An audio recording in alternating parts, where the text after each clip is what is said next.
আজি আমি অহাকালিৰ প্ৰধানমন্ত্ৰীৰ আগমনৰ বাবে এক সফলভাৱে সমূহ কাৰ্যসূচী যাতে ৰূপায়ণ হয় আৰু তাৰ বাবে আমি ভগৱন্তৰ ওচৰত প্ৰাৰ্থনা জনাইছোঁ আৰু ইয়াত বহু হাজাৰ চাকি জ্বলাই আমি এই পালনাম থানৰ স্থলীতে যি প্ৰাৰ্থনা জনাইছোঁ আমি আশা কৰিছোঁ যাতে অহাকালিৰ সকলো কাৰ্যসূচী সফল ৰূপায়ণ হয় আৰু প্ৰধানমন্ত্ৰী যি উপহাৰ লৈ আমাৰ মাজলৈ আহিছে আমাৰ যাতে কলিয়াবৰৰ পৰা আৰম্ভ কৰি বোকাখাটলৈকে যি উৰণীয়া সেতু এলিভেটেড কৰিডৰ ইয়াৰ যাতে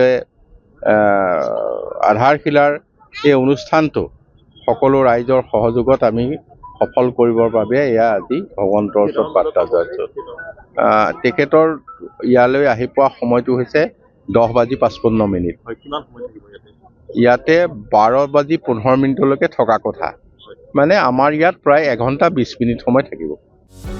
যিকোনো খবৰৰ বাবে যোগাযোগ কৰক আমাৰ এই নম্বৰত 9181 307 221।